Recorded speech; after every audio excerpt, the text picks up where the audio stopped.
Hello techies, welcome to IT Tech Solution. Today in this video, we will see how we can use the basic Git commands in VS Code. So we will take a sample scenario where we want to clone a repository, do some changes, create a branch, push the changes into that branch, and then we'll create a merge request and then merge that changes into the main master branch, and if there are any further changes, then how we can pull those changes in our local repository. So this entire step we will just go through. So before that, I just wanted to show this branching strategy, how it is. Basically, this is a very basic diagram. These things gets more complex when we work in a real project, right? So but yeah, this is the basic concept. So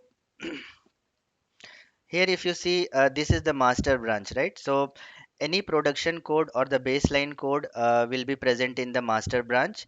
And if we are working on any particular feature or a new development task, right?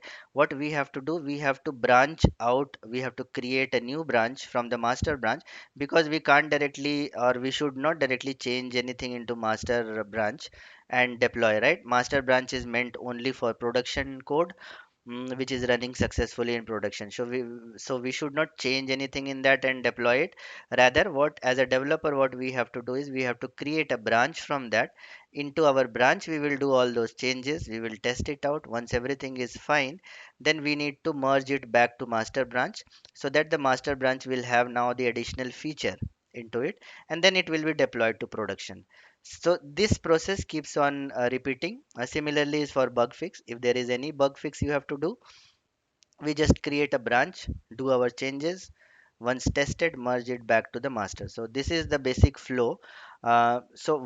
Any project, once we start working in a project, first thing is we have to do is the ongoing project repository, we have to clone it so that we can start working on it. So here, if you see, I need that particular project for which I need to create a new feature. So I need to bring that piece of code or that entire folder structure here. Okay, so for that we have a command called as git clone. So for that, we will go to our remote repository, and from the inside the repository, you will get the link of your code of your repository. So this is the link of my repository. I just will copy this and then use it with the git command.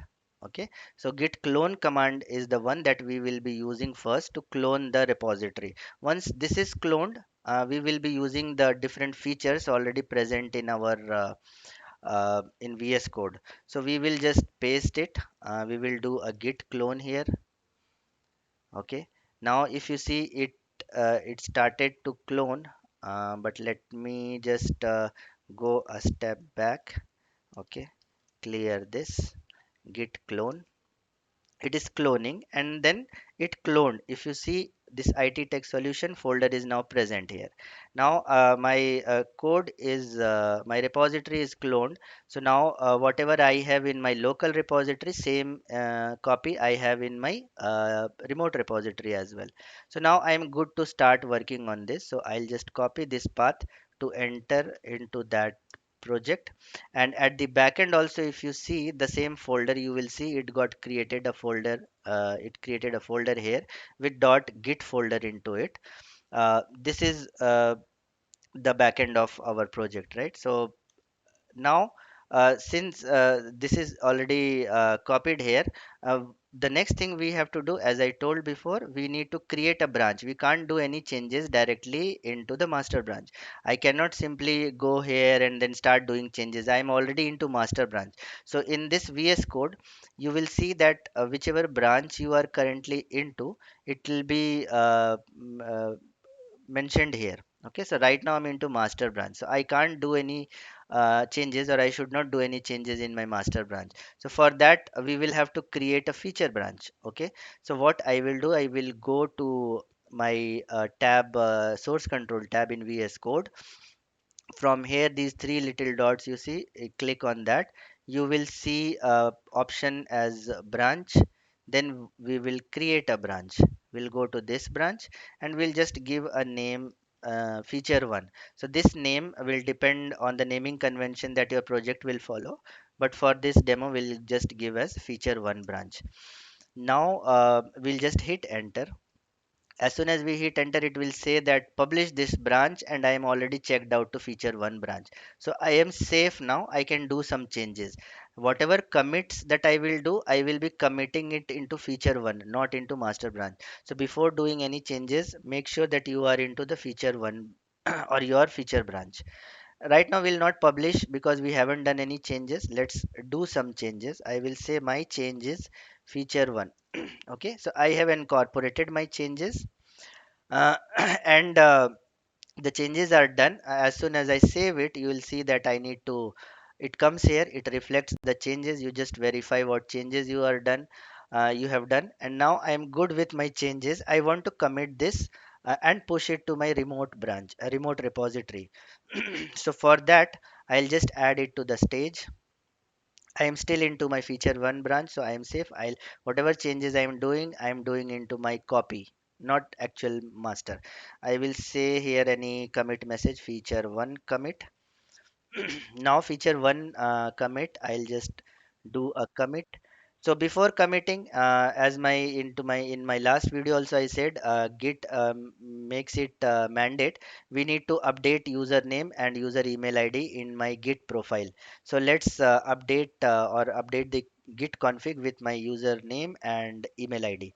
So I should have that command here. So git username, and then git email id, git config email id. Okay, so these two things are mandatory. We have done this. Now we'll be able to commit this. I'll do a commit here. Now if you see here, whatever changes I have done is in feature. Let's verify. If I go to my master branch, so this way you can toggle between different branches. So I'll go to my master branch. As soon as I select that master branch, you will see that I am into my master branch now. And master branch still has lambda 1 change because nobody has done any changes and merged anything into master branch, so the change is still into my feature branch.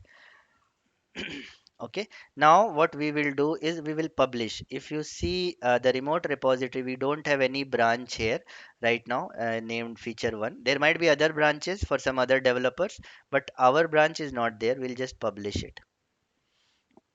So let it publish. It got published. I'll just refresh my remote repository, and I will check here. We'll see a feature branch here.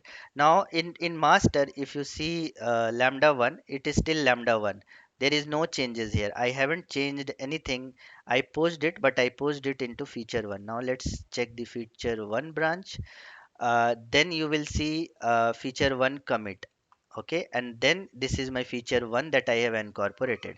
So now if we just verify with the diagram, we have created a branch, we have done our changes, done some commits, and now that commit is present in my remote, but we haven't yet merged it. So the next step comes is merging it. So till here we have done, right? We have pushed our branch, we have published the branch. Now we need to merge it because ultimate goal is to deploy it into production, and to deploy it into production we would need it to be merged into master. Whatever changes we have in our feature 1, it should be present in the master. So let's see how we can merge. We can directly merge it from here also. You will see there is a option to merge, right? If we just go to the changes here, uh, merge and rebase, there will be two options here, commit, changes, pull and push, then branch. Okay, so you will see here merge branch, but the actual process we should not merge it from here because it has to be reviewed by your supervisor or your team lead. So for that purpose there is a feature called pull requests. Okay, so we will have to create a pull request. In that we will tell this github that create a merge request. Don't merge it, but just create a request so that it can be reviewed. Once it is reviewed, then we can merge it from GitHub itself. So this is the thing that your supervisor or your team lead would do. You just have to create a pull request. So we will say create a pull request, new pull request, and then this is master and compare to feature 1. Okay, now this you can compare it, what changes we have done. Yes, this is looking good. I need to create a pull request for this. And then you can add additional comment for your supervisor, just please review. And when this git repository gets set up, right, so we need to also add a reviewer. So in any project there will be some list of reviewers who can review your code. Right now, I have not assigned any reviewers here, so we can directly create a pull request. But as soon as you create a pull request and there is a reviewer, you select that reviewer. So that pull request will go to that reviewer and he has to review it. So now I'll just create a pull request. So this pull request will come uh, to the supervisor. He will come here, he will have to open it. He will say, okay, so and so developer has created this pull request. He will have to do some checks, right? So he will do like what all changes you have done, if it is looking fine or not. He will do some reviews. If not, he will add some comments from here. Comment on this file, this change is looking fine, something, then he will review the changes. So once he is done the review, he will have to merge this pull request. So he will come here, he will say that merge this pull request. So we'll just click on this. Or he may ask you also that I have done the review, it looks fine, you can merge it. So confirm merge. So what we will do is we will merge it. Now the merge is done, right? Here, as a best practice, you should also clean up your feature branch now, because it is already merged, right? We don't need the feature one branch, so we can keep on cleaning it up. So I'll just delete that branch also, so that it does not get accumulated lot of branches. So here if you see, now my feature branch will not be there. I just deleted because I have already merged it. Now in master you will see my feature one changes. That commit itself description is coming here. The same thing if we open here, the master branch, you will see that yes, my changes is successfully merged to master. Now it is good for deployment because I have already tested it. Now the next step would be to deploy your changes into the production server. So this is how entire process, what happens, the workflow, how it flows. Now in this next scenario is, suppose some third developer has done some additional changes, right? While we were already doing some changes in my code in my feature branch, but in the meantime, there is some update to my master branch. Suppose in master branch, another developer has done some feature 2 change. Okay, so now feature 2 change is committed. Okay, what will happen is, if you see now, the lambda 2 has additional feature 2, but my local repository, if I check the master branch, I'll just switch to master branch. If you see, it is still lambda 1, that feature 2 is not added here. That is because this was done by some other developer and he has committed his changes and merged to the main branch. So what in this case, next time what we have to do is we have to update our master branch. So to update, we have the git pull command. But as I said, we will not write any commands, we will do it from here. So we have two options here, pull or pull from. Two things.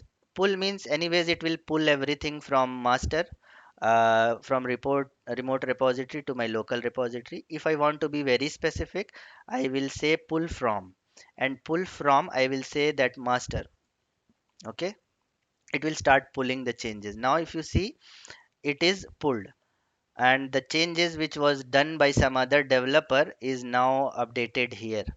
Now I can, if I have some other task, I will create a branch 3, maybe feature branch, third feature branch or fourth feature branch, and then I'll do changes on top of this. So this is now the latest code. So every time when we are creating a new branch, we'll have to make sure that the master is up to date. Otherwise, what will happen is, without updating master branch, if we commit the changes, when we try to merge it with master, it will say some merge conflicts, because the master with the version of master that we used to create the feature branch is out of date. It is one or two or three commits behind.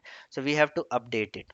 As soon as it is updated, we are good to create the third feature and then Same process again. Do the changes, add to stage, commit, and push that changes into remote branch, and then create a pull request. So same way, it is the responsibility of each developer to notify all the other developers. As soon as his code is getting merged to master, he should send out a notification that my all changes are deployed in master.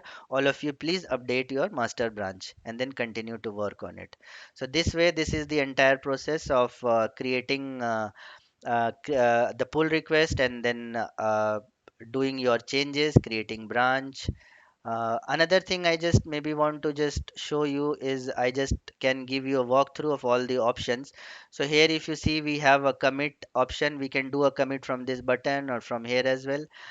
Then pull and push, all pull related changes and push commands are here. We have all these functionalities here. Branch, if you want to delete branch, like for example, I deleted the remote branch feature one. It is already merged, I no longer need this, right? So I can delete this feature. I can just select this branch, it will delete it. Okay, if I again go to branches, I will not see the feature one branch here. It is origin, so origin is the remote repository feature one branch. If I sync it, it will go, because in remote also we deleted it, right? So once we sync this, do a full complete pull, it will all be gone then. Okay, so this is all I wanted to summarize and show you guys. I think it is helpful for you. I will see you in the another video soon. Until then, bye bye.